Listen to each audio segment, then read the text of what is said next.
अस्सलाम वालेकुम स्टूडेंट्स। आज हम जो है ना एडिशन के हवाले से एक थ्योरम करेंगे और साथ जो है ना एक्सरसाइज 7.7 के कुछ क्वेश्चन देखेंगे जो कि addition law for mutual exclusive events के लिए होंगे। तो इसकी चलिए स्टेटमेंट सबसे पहले देखते हैं, लेकिन उससे पहले रिक्वेस्ट है कि चैनल को सब्सक्राइब कर दें ताकि मैथ के हवाले से आपको वीडियोज़ मिलती रहें। If two events A and B are mutually exclusive then probability that either A or B will occur in the same sum of the probability of A and B. Symbolically, A union B is equal to probability of A plus probability of B. Mutually exclusive की हम पहले ही definition कर चुके हैं। ऐसे events जो कि जो है ना एक ही सेम टाइम्स में अकर नहीं होते, यानी कि इनका टाइम्स जो है ना अकर अलग अलग होता है। जैसे कि हम एक कॉइन को टास्क कर रहे होते हैं तो वो जो है ना या तो हेड आ सकता है या tail, at the same time दोनों चीज़ें नहीं आ सकती, ठीक है ना। तो यही म्यूचुअली एक्सक्लूसिव है। तो हमने उसका रिजल्ट क्या देना है, ये बताना है कि जो इनका यूनियन होगा वो इनके सम के बराबर होगा। तो इसका प्रूफ चलिए स्टार्ट करते हैं। सपोज एनी सैम्पल स्पेस, क्या है, हमने एक सैम्पल स्पेस ले लिया S containing N sample points, जिसमें जो है ना उसके एन एलिमेंट्स हैं, यानी कि उसमें जो पॉइंट्स हैं वो कितने हैं, एन है। विच आर इक्वली लाइकली, जो कि क्या है, इक्वली लाइकली है, यानी कि जो है ना इसके जो इतने भी सैम्पल पॉइंट्स हैं या इवेंट्स हैं उनके बराबर अक्कर होने के चांसेस हैं। Let the two events A and B belongs to S. हमने फर्स्ट के लिए कि हमारे पास दो इवेंट्स हैं, एक ए है और दूसरा क्या है, बी है, जो कि हमारी सैम्पल स्पेस एस में से ही लिए गए हैं। And containing N1 and N2 sample points, जिनमें जो है ना इवेंट ए में N1 सैम्पल पॉइंट्स हैं और बी में कितने N2 सैम्पल पॉइंट्स हैं। As events A and B are to be taken as mutually exclusive so they are these two events are disjoints and have no points in common. क्या है ना, हमने कहा था कि ये म्यूचुअली एक्सक्लूसिव है तो इनमें कोई भी कॉमन पॉइंट नहीं होगा। ये क्या होंगे, म्यूचुअली डिसजॉइंट होंगे। यूँ समझ लें कि ऐसे सेट्स हैं जो है ना आपस में डिसजॉइंट, यानी कि ये सेट ए है और ये सेट बी है, तो ये आपस में क्या है, डिसजॉइंट, इनमें कोई भी कॉमन पॉइंट नहीं है। अभी देखिए हमारे पास ये टू सेट्स हैं, ए है इसमें 1 3 5 है और बी है उसमें क्या है 2 4 6 है। तो ये जो है ना दोनों में देखें कोई भी कॉमन एलिमेंट नहीं है, यानी कि अगर यहाँ 1 है तो यहाँ बी में हमें 1 नज़र नहीं आ रहा, तो ये क्या है, डिसजॉइंट्स हैं। अब हम इनका यूनियन लेते हैं तो क्या है, वो हमारे पास इन दोनों के जो एलिमेंट्स हैं वही आ जाते हैं, 1 2 3 4 5 और 6। यहाँ भी 3 थे, यहाँ भी 3, तो इनको सम करें तो क्या बन जाता है, 6 के बराबर बन जाता है, ठीक है ना। तो यही बात हम यहाँ पर कर रहे हैं कि जो है ना जब ये जो है ना डिसजॉइंट्स होंगे तो क्या होगा, जो इनके सैम्पल पॉइंट्स होंगे वो क्या हो जाएंगे, सम हो जाएंगे, यानी N1 प्लस N2 हो जाएंगे। Now using definition of probability we can write P of A union B को हम कैसे लिख सकते हैं, number of sample points of A union B favourable divisible by total numbers of sample points in S। तो जब हमारे पास A union B के क्या पॉइंट्स थे, N1 प्लस N2, और जो सैम्पल स्पेस है उसके पॉइंट्स क्या थे, n थे, ठीक है ना। हमने ये पहले ही लेट कर लिया था। तो जब हम जो है ना दोनों साइड पर प्रोबेबिलिटी को अप्लाई कर देंगे, सॉरी ये N1 डिविजिबल बाई N हो जाएगा plus N2 divisible by N हो जाएगा। तो ये जो है ना प्रोबेबिलिटी की डेफिनेशन है, ये NA के बराबर हो जाएगी और प्लस NB के बराबर हो जाएगी। तो चलिए अब इसकी एक्सरसाइज स्टार्ट करते हैं। 7.1 क्वेश्चन नंबर 1 है, the sample space is S is equal to 1 2 3 9 है और इवेंट इसका A जो है उसमें 2 4 6 8 है एंड जो इवेंट B है उसमें 1 3 5 है। Find P probability of A union B। तो इसका सोल्यूशन हमें जो S सेट दिया गया है वो कि इसके बराबर है 1 2 3 सो 9, यानी कि इसमें टोटल कितने सैम्पल पॉइंट्स हैं, 9 है। तो सैम्पल पॉइंट्स ये उनके नंबर्स कितने हो जाएंगे हमारे पास, 9, और इवेंट ए हमारे पास है उसमें 2 4 6 और 8 है, तो उसके टोटल नंबर्स 4 हो जाएंगे। और उसके बाद बी है उसमें हमारे पास 1 3 5 है, तो उसमें टोटल नंबर्स कितने हो जाएंगे, 3।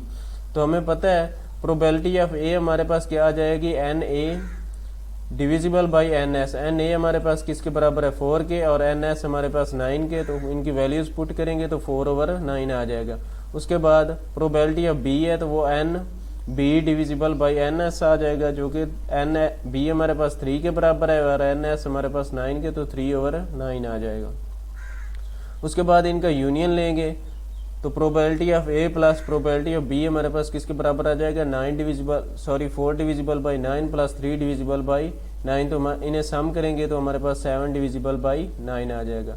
उसके बाद क्वेश्चन नंबर 2 है, a box containing 10 red and 30 whites and 20 black markers.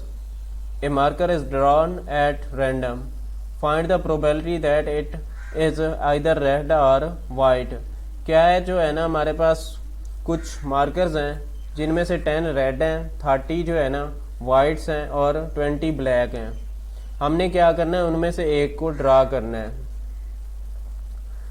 तो वो कह रहा है कि आप बता देंगे प्रोबेबिलिटी जो है ना रेड और वाइट की क्या होगी। हैंस हमारे पास जो सैंपल स्पेस बन जाएगी उनके सम ले लेंगे, यानी कि रेड वाइट और ब्लैक जितने भी मार्कर हैं उनका सम करेंगे तो वो हमारे पास 60 के बराबर आ जाएगा। Let A denotes the events that marker draw is red, then red हमारे पास क्या थे 10 थे, तो प्रोबेबिलिटी ऑफ रेड की क्या हो जाएगी एन ए हमारे पास 10 के बराबर है और डिविजिबल बाई एन एस हमने लिया था 60 के, तो 10/60 आ जाएगा। अब let B denotes the events that marker drawn is white, then white हमारे पास कितने थे 30 थे, तो अब हम क्या करेंगे एन ऑफ बी हमारे पास किसके बराबर आ जाएगा 30 के, तो प्रोबेबिलिटी ऑफ बी हमारे पास हो जाएगी N B divisible by N S 30/60।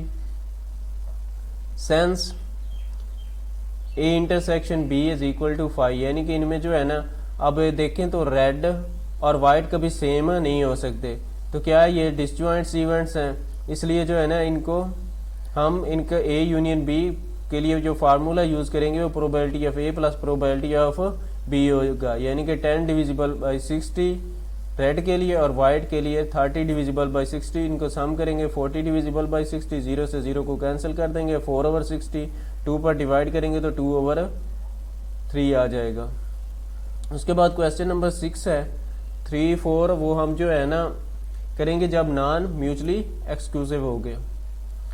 2 dice are thrown, what is the probability that the sum of the number of dots appear on them is 4 or 6? क्या है कि एक जो है ना लूडो का जो डाइस होता है उसे फेंका जा रहा है बार बार, और उसमें आपको ये पूछा जा रहा है कि आप बता दें कि जो है ना जब आप 2 बार उन्हें फेंकेंगे तो उनका जो सम है वो या तो 4 के बराबर आ जाए या क्या हो 6 के बराबर आ जाए।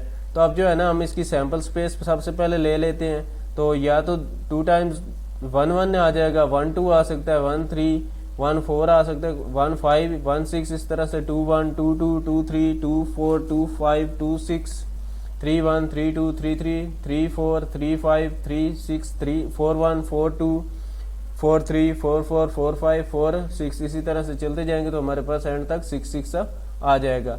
तो अब हम जो है ना टोटल नंबर ऑफ स्पेस जो है ना वो हमारे पास 36 है। अब let A denotes the events that the sum of numbers of dots is 4, then जिन 2 नंबर्स का जो है ना सम हमारे पास 4 के बराबर आ रहा है वो क्या है 1 3 है, उसके बाद 2 2 है और या फिर 3 1। इसके अलावा कोई ऐसा स्पेस में नंबर नहीं है जो कि जो है ना जिनका सम क्या होगा 4 के बराबर हो, तो वो सिर्फ 3 नंबर्स ही बनते हैं। तो जो प्रोबेबिलिटी ऑफ ए है वो n A divisible by N S आ जाएगा 3/36।